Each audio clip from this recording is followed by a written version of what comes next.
मित्रों, ये चुनाव की यात्रा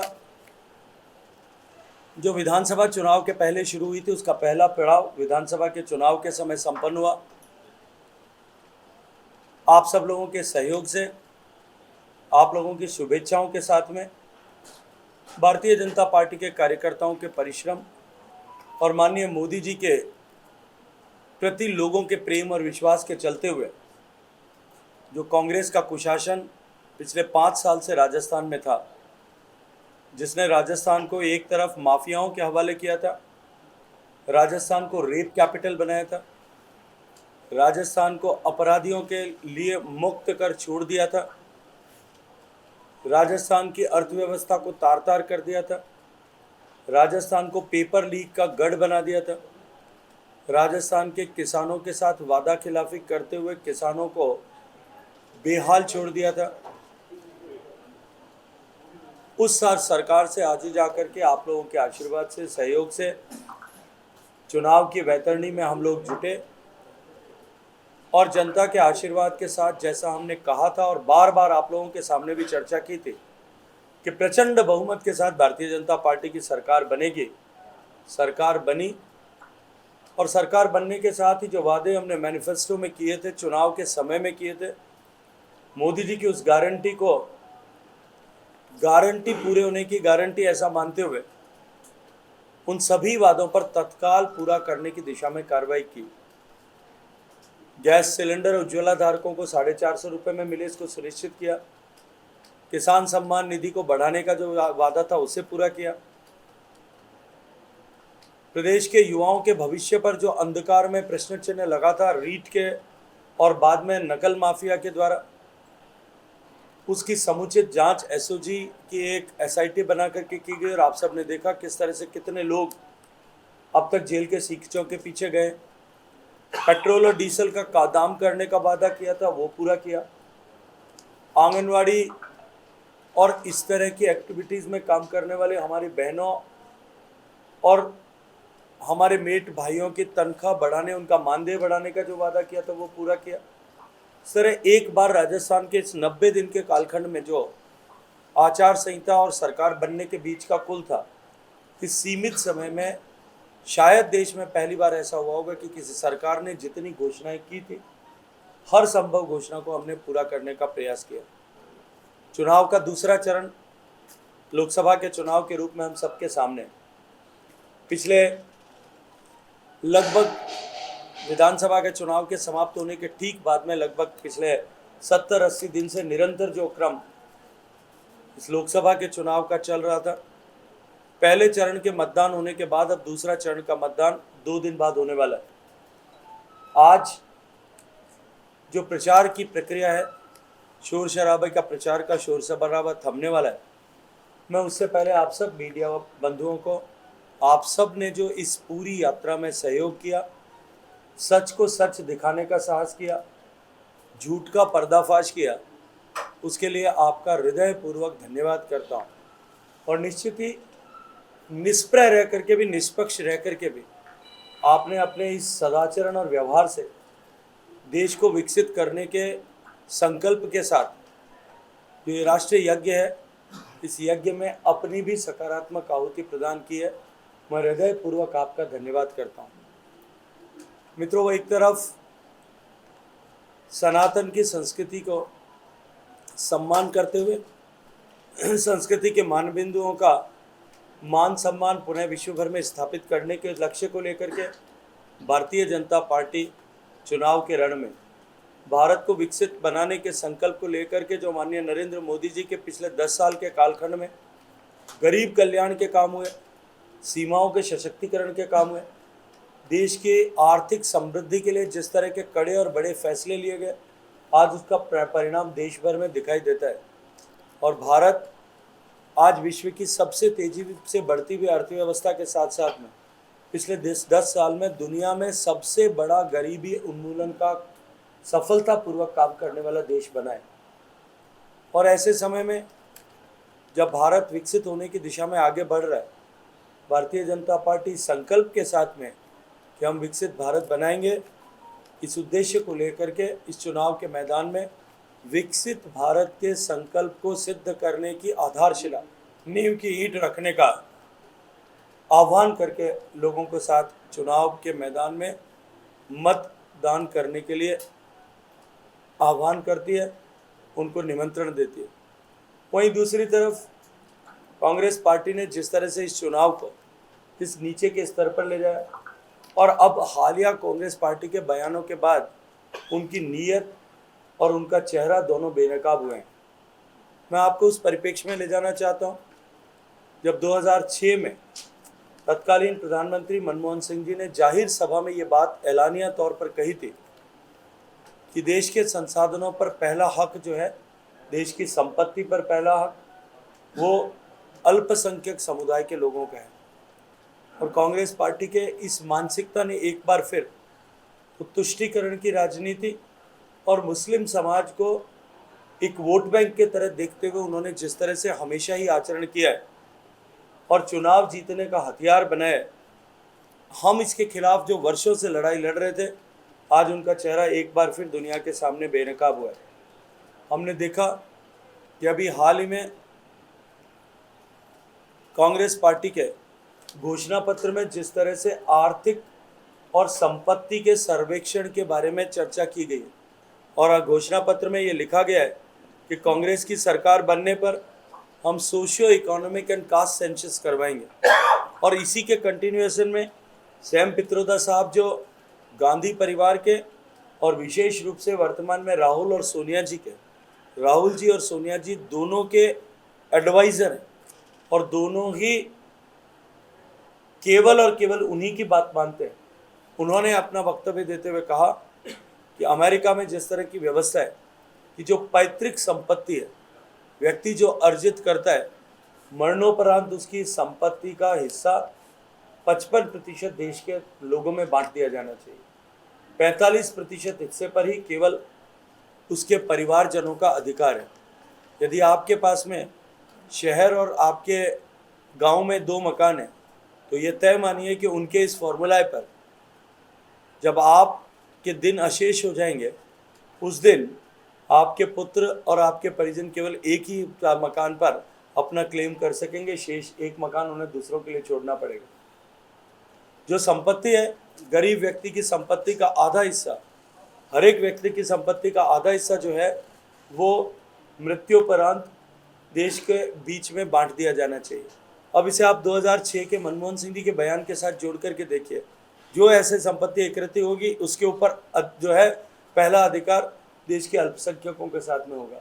और इसी के साथ में, इसी के कालानुक्रम में आप कांग्रेस पार्टी का ये स्टैंड कि वो एनआरसी के खिलाफ है और एनआरसी के खिलाफ होकर के ऐसे सारे घुसपैठिए जो अवैध रूप से भारत में आए और भारत के संविधान, भारत के संसाधनों पर, चाहे वो फिजिकल इंफ्रास्ट्रक्चर हो या भारत की अर्थव्यवस्था हो, उसके ऊपर बोझ बने हुए उन लोगों का समर्थन कांग्रेस ने हमेशा करती रही है। अब ऐसे घुसपैठियों के बीच में भी वो भारत के सामान्य लोगों की संपत्ति को बांटा जाएगा, ये निश्चित रूप से जो है ये दुर्भाग्यपूर्ण भी है और कांग्रेस के चेहरे को बेनकाब करती है। 1960 और 70 के दशक के बीच में भी कानून पास करके कांग्रेस पार्टी ने भारतीयों को इस बात के लिए विवश किया था कि वो अपने कमाई का एक हिस्सा सरकार के पास जमा कराएं और उसको लेकर के अनेक लोगों को बाध्य भी किया गया था।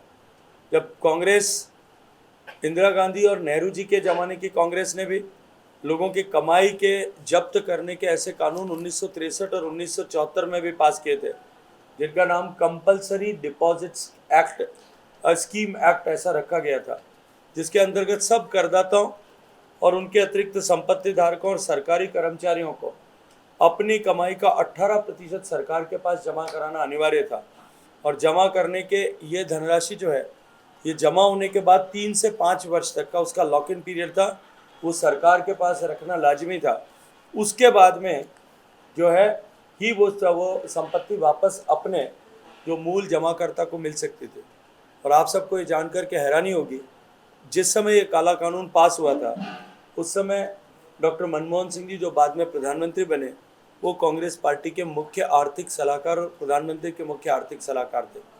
इस सब से समग्र रूप से कांग्रेस पार्टी की जो सोच है, वो सोच सामने परिलक्षित होती है अब आप सोचिए कि मेरी माताओं बहनों के पास में जो स्त्री धन, जो उनको बचपन से लेकर के विवाह तक और विवाह के उपरांत भी जो उनको भेंट स्वरूप मिलता है, जो उनको परिवार के सदस्य गिफ्ट के रूप में देते हैं, वो स्त्री धन भी उसकी मृत्यु के उपरांत आधा बांट करके 55% हिस्सा देश के अन्य लोगों में बांट दिया जाएगा। इससे ज़्यादा दुर्भाग्यपूर्ण स्टेटमेंट किसी एक वर्ग विशेष का अपीजमेंट करने के लिए कोई पॉलिटिकल पार्टी नहीं कर सकती।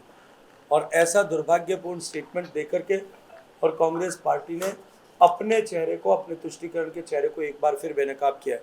आप सब ने देखा होगा कि राम मंदिर के प्राण प्रतिष्ठा के समय में भी कांग्रेस पार्टी ने जिस तरह से उसका विरोध किया, जिस तरह से निमंत्रण को अस्वीकार किया, कांग्रेस पार्टी के अनेक वरिष्ठ लोगों ने उस दिन काले कपड़े पहन करके उसका बहिष्कार किया, उसका प्रतिरोध किया।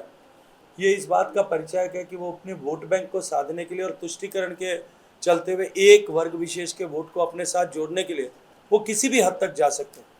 जहाँ एक तरफ राम मंदिर बनने के साथ ही भारत के भाग्य का वो सूर्य जो 500 वर्ष पहले इस राम मंदिर को तोड़ने के समय और राम मंदिर को बाबर की सेनाओं ने तोड़ करके जब बाबर के सेनापति मीर बाकी ने उसे उस विवादित ढांचे को एक मस्जिद का स्वरूप दिया था जिसमें कभी नमाज नहीं पढ़ी गई, लेकिन उस दिन से मैं जिम्मेदारी से कहता हूं कि उस दिन से भारत के भाग्य का सूर्यास्त हो गया था। और भारत के भाग्य का सूर्यास्त के बाद ये जो कालचक्र का पहिया है वो अमावस की रात 500 साल की थी। भारत के निवासियों ने, भारत के रणबांकुरों ने अपने शीश दान देकर के 3 लाख लोगों ने कुर्बानी करके उस अग्नि को प्रज्वलित रखा था। भारत की माताओं बहनों ने भी इस 500 साल के कालखंड में अपने सुहाग खो करके अपने भाइयों को, अपने बेटों को इस देश की बलिवेदी और सनातन की बलिवेदी पर कुर्बान करते हुए, अपने प्राणों का उत्सर्ग करते हुए, अनेक उदाहरण ऐसे देते हुए भी उन्होंने इस अग्नि को मंद नहीं पड़ने दिया। और आज़ादी के बाद 70 साल तक निरंतर लड़ाई न्यायालय में करने के बाद जब कांग्रेस पार्टी ने अपने शासन में रहते हुए राम के अस्तित्व को नकारने के एफिडेविट फाइल किए, उसके बाद भी कारसेवा के समय गोलियां खाने के बावजूद भी न्यायालय के निर्णय के बाद जब राम मंदिर बनाए, राम मंदिर की प्राण प्रतिष्ठा का विरोध करने के बाद में भी जिस दिन भव्य रामलला की मूर्ति की प्रतिष्ठा हुई, उसके बाद मैं जिम्मेदारी के साथ में एक बात कहता हूँ कि वो जो 500 साल पहले भारत के भाग्य का सूर्यास्त हुआ था वो वापस भाग्योदय हुआ है। उस भाग्य का सूर्य वापस प्रबल होकर के दिखाई देने लगा है। और जिस तरह से सूर्योदय से पहले अरुणिमा दिखाई देती है, रश्मि की किरणें दिखाई देती हैं और एक हल्का रोशनी होती है, आप कल सोच करके देखिए इस पिछले 10 साल में जो इस भारत के भाग्योदय के साथ में भारत का स्वरूप बनने वाला है और विश्व में जो भारत की प्रतिष्ठा बनने वाली है, उसकी शुरुआत इसके साथ हो चुकी है कि पिछले 10 वर्षों में भारत की संस्कृति के सभी मानबिंदु, गाय, गंगा, गौरी, गीता, गायत्री, इनकी प्रतिष्ठा देश और दुनिया में तो बढ़ी है।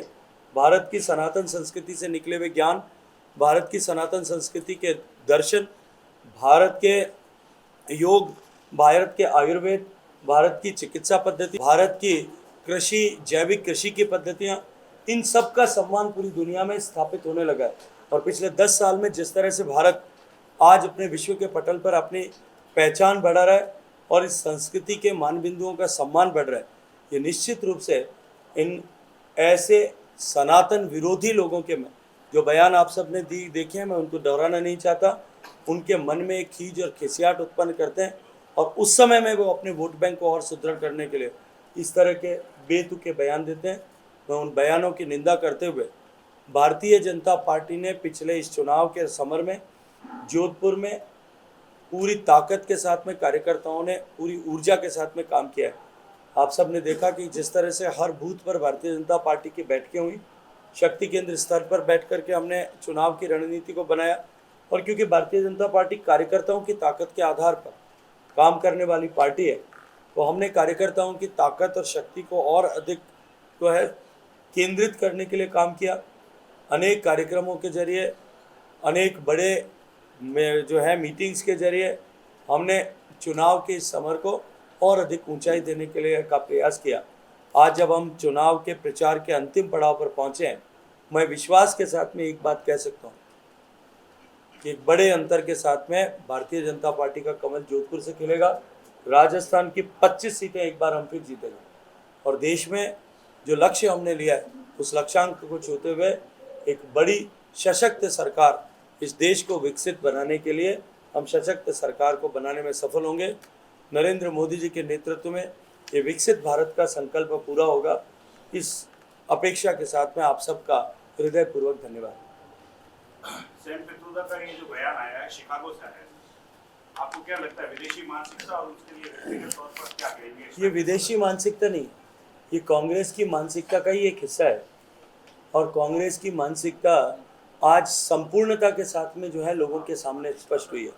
जब देश के लोगों को यह जानकारी हुई है कि मनमोहन सिंह जी से लेकर के राहुल गांधी जी तक जो बार बार ये बयान देते हैं, राहुल गांधी जी ने अभी हाल ही में 2 बार इस तरह के बयान दिए पिछले दिनों में, एक कांग्रेस की रैली में नागपुर में और दूसरा मुंबई में बोलते हुए इस तरह का बयान दिया था कि जो है हम कास्ट और इकोनॉमिक सोशियो इकोनॉमिक सेंसस करा करके उसका रैशनलाइजेशन करेंगे। उन्होंने कहा कि जो है मुस्लिमों को, मैक्सिमम अल्पसंख्यकों को बैंक से लोन मिले, इसको सुनिश्चित करेंगे। तो जो ये सारे बयानों को आप डॉट्स को कनेक्ट करके देखिए, ये कांग्रेस की असली मानसिकता अब देश के सामने बेनकाब हो रही है। चुनाव के समय ऐसे बयान को किस संदर्भ में? क्योंकि अपने वोटों का तुष्टीकरण करने के लिए जो लोग राम मंदिर का निमंत्रण अस्वीकार कर देते हैं, अपने वोटों को कंसोलिडेट करने के लिए जो लोग संसद के नए भवन, जो भविष्य के भारत की एक प्रतिकृति था, छवि थी, उसके लोकार्पण के अवसर को भी इसी तरह के विवादास्पद बयान देकर के उसका बहिष्कार करते हैं। सेंगोल रखने की परंपरा जो आदिकाल से हमारे देश में चल रही थी और आज़ादी के समय में भी जिस परंपरा का पालन किया गया था, उसका पुनर्स्थापन करने का भी बहिष्कार करते हैं, निंदा करते हैं। देश के वैज्ञानिक जब कोई उपलब्धि हासिल करते हैं, देश के लिए कोरोना का टीका बनाते हैं और देश में पहली बार कोई टीका इफेक्टिव बनता है, उसका भी बहिष्कार करते हैं, निंदा करके उनका अपमान करने का काम करते हैं। देश की सेनाएं जब अपने शौर्य और साहस का प्रदर्शन करते हुए सर्जिकल और एयर स्ट्राइक करती है, तो उसके भी जो है संशय के बादल उसके ऊपर खड़े करके देश के सैनिकों का अपमान करते हैं। ये कांग्रेस पार्टी अपने वोटों के तुष्टीकरण के लिए ऐसे हर एक अवसर जिस पर देश गर्व कर सके, देश सम्मान कर पा सके, देश गौरव की अनुभूति कर सके, उस समय में देश को नीचा दिखाने का काम करते हैं। जब देश कठिनाई के दौर से गुजरता है तब वो विदेशी ताकतों के साथ में जाकर के बातचीत करते हैं, उनके साथ जाकर के मेमोरेंडम ऑफ अंडरस्टैंडिंग साइन करते हैं। तो ये उनकी मानसिकता का पूर्ण परिचय है। प्रियंका गांधी कहती है प्रदेश साहब ने कभी हमने किसी का सोना नहीं लिया, अब हम सोना क्यों लेंगे? ये उनके बयान में पीएम ने कहा था, मंगलसूत्र बात कहा कि 55 साल में हमने किसी का सोना नहीं लिया, सत्ता में रहे, अब हम किसी का सोना क्यों लेंगे? पर ये उनकी मानसिकता, उन्हीं के लोगों ने स्टेटमेंट किया है कि इस तरह की व्यवस्था देश में होनी चाहिए। राहुल गांधी जी भी उसी तरह की बात उससे पहले कह चुके हैं। मनमोहन सिंह जी ने भी ये बात कही है। मैं आपसे एक बात पूछना चाहता हूँ, आज कांग्रेस पार्टी ये सफाई देती हुई दिखाई दे रही है कि ये उनके व्यक्तिगत बयान है। मैं पूछना चाहता हूँ कि 2006 में मनमोहन सिंह जी ने जब बयान दिया था प्रधानमंत्री के नाते, उसके बाद 8 साल तक मनमोहन सिंह जी प्रधानमंत्री थे और उसके बाद 10 साल तक मोदी जी प्रधानमंत्री रहे। इस 18 साल में कितनी बार AICC की मीटिंग्स हुई होंगी, कितनी बार उनके कोर ग्रुप की मीटिंग हुई थी? क्यों कर उन्होंने निंदा प्रस्ताव पारित नहीं किया? क्यों कर उन्होंने तब नहीं कहा कि ये हमारा आधिकारिक स्टेटमेंट नहीं है? राहुल गांधी जी ने जो चुनावी सभाओं में जो बात कही सोशियो इकोनॉमिक सर्वे, और उसके बाद में अपीजमेंट के लिए जो उनको पहला अधिकार उनको देने की बात जो कही, उसके ऊपर अगर कांग्रेस पार्टी का ये स्टैंड नहीं था, राहुल गांधी जी का व्यक्तिगत स्टैंड था, तो क्यों कर उसके बाद के में आपने उसका खंडन नहीं किया? आज जब जनता का आक्रोश और प्रतिरोध आपको दिखाई दे रहा है, तब आप खिसियाट दिखाते हुए इसको व्यक्तिगत बयान ठहराने की कोशिश कर रहे हैं। पब्लिक सब जानती है और सब पहचानती है। पहला चरण जो था सर, बयान था मनमोहन सिंह जी का, वो आज बीजेपी को उठाने की जरूरत कहाँ पड़ी है? क्या कमजोर अब समझ रही है बीजेपी अपने को जब स्नातक? देखिए संगीता जी, मैं आपको जिम्मेदारी के साथ में कहता हूँ कि मनमोहन सिंह जी के इस बयान को लेकर के भारतीय जनता पार्टी ने हमेशा ही बहुत प्रखरता के साथ आवाज़ उठाई है। माननीय प्रधानमंत्री जी ने अनेक बार ये बात कही है कि उनके लिए देश के संसाधनों पर पहला अधिकार वो एक वर्ग विशेष का था, और मेरे लिए, प्रधानमंत्री ने कहा, मेरे लिए देश के संसाधनों पर पहला अधिकार गरीब का होगा, ये मेरा धर्म है। और उन्होंने कहा कि देश में गरीब, महिला, किसान और युवा, ये 4 ही वर्गों के दृष्टिकोण से देश को देखना चाहिए। और आपकी जानकारी के लिए बता दूं, इसीलिए माननीय मोदी जी की सरकार ने जितनी भी योजनाएं बनाई वो संपूर्णता और समग्रता को लेकर बनाई, हॉलिस्टिक भी थी और ऑल इंक्लूसिव भी थी। हमने किसी जाति, धर्म, मजहब, किसी वर्ग, क्षेत्र, बोली, भाषा, वोटों की गिनती और राजनीतिक प्रतिबद्धता, इन 10 में से किसी भी विषय को लेकर के कभी विभेद नहीं किया। जब सड़क बना रहे थे तो सबके लिए बना रहे थे, गैस का चूल्हा दे रहे थे तो सबको दे रहे थे, गरीब का घर दे रहे थे तो सबको दे रहे थे, गरीब किसानों को किसान सम्मान निधि दे रहे थे, सबको दे रहे थे, स्त्री के सम्मान के लिए शौचालय बना रहे थे, सबके लिए बना रहे थे, पानी का कनेक्शन दे रहे थे, सबको देने की बात कर रहे थे। ये कांग्रेस पार्टी की मानसिकता से अगर ये सब काम होते तो ये सब काम पहले जो है अल्पसंख्यक समुदाय के होने चाहिए थे, उसके बाद में किसी गरीब दूसरे का नंबर आना चाहिए। ये फर्क मानसिकता का जो है, इसकी लड़ाई भारतीय जनता पार्टी निरंतर पिछले वर्षों से लड़ रही है। 370 और राम मंदिर की अपार सफलता के बावजूद वोटों परसेंटेज जो है वो कम हुआ, बीजेपी और समर्थित आम जन में ये चिंता का विषय, इसके लिए क्या है? देखिए, मैं ये मानता हूँ कि किसी एक पार्टी के लिए चिंता का विषय होना ऐसा नहीं है, ये व्यवस्था के लिए चिंता का विषय है। ये इलेक्शन कमीशन ऑफ इंडिया के लिए भी विचार का विषय है कि क्यों कहाँ क्या कमी रह गई थी, तिथियों के सिलेक्शन में, शादियाँ होने के चलते हुए या अन्य किसी कारण से ये वोटिंग परसेंटेज जो कम हुआ है। लोकतंत्र में चुनाव में मतदान का प्रतिशत कम होना ये निश्चित रूप से विचार का प्रश्न है।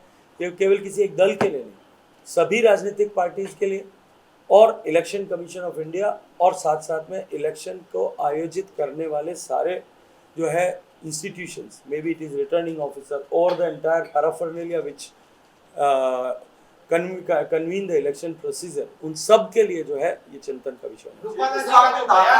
जब बीजेपी जब पोलिंग कम होती है तो बीजेपी को नुकसान होता है और पोलिंग ज्यादा होती है तो बीजेपी जीतती है, ये एक पुरानी धारणा है। ये थंब रूल है, नहीं हो सकता, अब नहीं हो सकता। वो धारणाएं सब अब ध्वस्त हो गई। जब भारतीय जनता पार्टी ने पूर्ण बहुमत की सरकारें बनाना शुरू किया और निरंतर पूर्ण बहुमत की सरकारें प्रदेशों में 30-30 साल तक बनाई, उसके बाद में ये सारी धारणाएं, मिथक जो है वो अब निरर्थक हो गए हैं। रूपाला जी का बयान काफी विवादित कर दूंगा, मैंने 10 बार स्टेटमेंट कर दिया उस पर, अभी एक बार और कर दूंगा, शांति रखिए। सर, सशक्त लोकतंत्र के लिए मतदान कितना जरूरी है? पहला चरण में जिस तरह से मतदान कम हुआ है उसको लेकर के आम जनता की क्या? देखिए, निश्चित रूप से लोकतंत्र के इस महापर्व में अधिकतम लोगों को मतदान करना चाहिए और अल्टीमेटली हम सबको मिलकर के प्रयास करना चाहिए, जिसमें पॉलिटिकल लीडर्स भी हैं, सोशल इन्फ्लुएंसर्स भी हैं, रिलीजियस लीडर्स भी हैं, मीडिया के बंधु भी हैं, प्रिंट मीडिया के बंधु भी हैं, और इसके अलावा समाज को इन्फ्लुएंस करने वाले जितने भी लोग हैं उन सब को और सरकार की संस्थाओं में बैठे हुए सभी लोगों को इसके लिए मिलकर के प्रयास करना चाहिए कि हम लोकतंत्र की इस शुचिता और पवित्रता के लिए 100% मतदान के स्तर पर जाएं। मतदान कम होना किसी भी दृष्टिकोण से लोकतंत्र और देश दोनों के हित में नहीं है। सर, रविंद्र सिंह पाटिल को लेकर क्या कहेंगे? देखिए, किसी भी चुनाव को बहुत सहजता के साथ में कभी लेना नहीं, ये भारतीय जनता पार्टी की व्यवस्था है, भारतीय जनता पार्टी का सोच है। हम तो पंचायत से लेकर के और जो है लोकसभा तक के सभी चुनाव एक ही तरह की ऊर्जा से लड़ते हैं। लेकिन मैं ये कहूँगा कि अगर पिछले चुनाव से तुलना करूँ तो पिछला चुनाव कंपैरेटिवली बहुत कठिन था। सरकार चली गई थी, 8 में से 6 विधायक हार गए थे, 1.5 लाख वोटों का अंतर भारतीय जनता पार्टी और कांग्रेस को मिले कुल मतों के बीच में था। सरकार के सम्मानीय मुखिया के पुत्र के सामने चुनाव लड़ना था, पूरी सरकार का पैराफर्नेलिया लगा था, सरकार का हार्डवेयर भी लगा था और सरकार के अधिकारियों को भी नियोजित किया गया था। कांग्रेस पार्टी के जितने नेता देश और राजस्थान में वो सब यहाँ काम कर रहे थे। चुनाव कठिन लगता था। सरकार के का उपयोग करके बहुत सारा जो है ताकत उसके ऊपर नियोजित की जा रही थी। सरकार के मशीनरी का दुरुपयोग भी किया जा रहा था। लेकिन उसके बावजूद भी क्योंकि देश और प्रदेश और जोधपुर की जनता ने मानस बनाया था कि मोदी जी को एक बार फिर प्रधानमंत्री बनाना है और देश के हित में ये फैसला लेना है, तब सारी प्रतिकूलताएं जो हैं उनके बावजूद भी हम 2,75,000 मतों से जीते। अब की बार सिचुएशन बिल्कुल उलट है। हमारी प्रचंड बहुमत के साथ सरकार बनी। जोधपुर लोकसभा में 8 विधानसभाओं में से 7 में हम जीते हैं। कुल मतों का अंतर लगभग उतना वापस रिवर्स हुआ है, भारतीय जनता पार्टी के पक्ष में है। और माननीय मोदी जी की सरकार और मोदी जी के कामकाज और देश विकसित हो सकता है, इस विश्वास की जो स्थापना देशवासियों में हुई है, इसकी आधारशिला रखने के लिए लोग एक बार फिर मोदी को प्रधानमंत्री बनाने का मानस बना चुके हैं। और ऐसे में मुझे पिछले बार के कंपैरिजन में अभी बहुत अनुकूलता दिखाई देती है। अब की बार मोदी लहर नहीं है। जब 2014 का चुनाव था संगीता जी, तब भी देश भर के मीडिया के लोग इसी तरह की बात करते थे कि कोई लहर नहीं है। मैं आपको याद दिला दूं, जब 272 का नारा दिया था, 272 के पार, और वसुंधरा जी ने जब राजस्थान की 25 सीटों की जीत के बारे में चर्चा की थी, मैं जब चुनाव लड़ रहा था तो आप ही सभी मित्र मुझे कहते थे कि ये नहीं हो सकता। जिस दिन परिणाम आने वाले थे उस चुनाव के, उस दिन भी मुझे अक्षर से याद है कि टीवी स्क्रीन पे आपके बड़े ख्यातनाम देश भर के चैनल जो हैं वो ये दिखा रहे थे कि राजस्थान में 13 सीटें बीजेपी को मिल रही हैं और 12 कांग्रेस को मिल रही हैं, और जो 12 कांग्रेस को मिल रही थी उसमें जोधपुर भी थी। जबकि कुछ घंटे बाद में हम 4,21,000 मतों के अंतर से जीते थे। जब 2019 का चुनाव आया तब भी इसी तरह के कयास आपके सभी परिजन लगा रहे थे, आपकी फ्रेटर्निटी के लोग भी लगा रहे थे, दूसरे लोग भी कहते थे कि सरकार एंटी इनकम्बेंसी को फेस कर रही है और अब की बार पिछले बार जैसा जादू नहीं चलेगा। लेकिन जब परिणाम आया तब एक बार फिर उसी तरह का परिणाम आया जिसने देश को चौंकाया। हम तो कॉन्फिडेंट थे, अब की बार भी ऐसा ही होगा। आपने वसुंधरा जी को जाति याद किया आधार अभी। पर जो सरकार साहब, मतगणना आपने वसुंधरा जी को याद किया, इस चुनाव में कहीं पे भी वसुंधरा जी चुनाव प्रचार में कहीं नजर नहीं आ रही है, क्या कारण मानते हैं? एक बार मुझे लगता है कि आपको वसुंधरा जी का हैंडल उठा करके देखना चाहिए। एक भी दिन ऐसा नहीं होगा जिस दिन वसुंधरा जी घर में बैठी हो, वो निरंतर प्रचार कर रहे हैं। प्रदेश के दूसरे हिस्सों में कहीं नजर नहीं आ रही है। देखिए पार्टी और पार्टी के वरिष्ठ नेता ये दोनों तय करते हैं कि उनको किसको कहाँ कहाँ उपयोगिता हो सकती है। जहाँ पार्टी जिसकी उपयोगिता समझती है वहाँ भेजती है। मुझे कहा गया तुमको बाहर जाना है, मैं बाहर जा रहा हूँ। आज मुझे सूचना मिली है कि 26 तारीख को तुम्हारा मतदान समाप्त होगा और 27 तारीख को तुमसे अपेक्षा है कि तुम पंजाब में सुबह जाकर के चुनाव की कमान के प्रचार की कमान संभालोगे, जो 1 महीने बाद होने वाला है। तो पार्टी का निर्देश है, जहाँ आदेश करेगी पार्टी वहाँ जाकर के काम करेंगे। अभी तो चुनाव समाप्त नहीं हुआ। जोधपुर का चुनाव मेरे लिए प्राथमिकता भी थी, मेरे लिए कर्तव्य था, इसलिए हम यहाँ थे। अब आगे के चरणों में अभी 7 चरण में से 5 चरण बाकी है। हम सब आपको देश में कहीं न कहीं प्रचार करते हुए दिखेंगे। इसके बाद आप जो है वो राजस्थान में नहीं बाहर घूमते हुए मिलेंगे।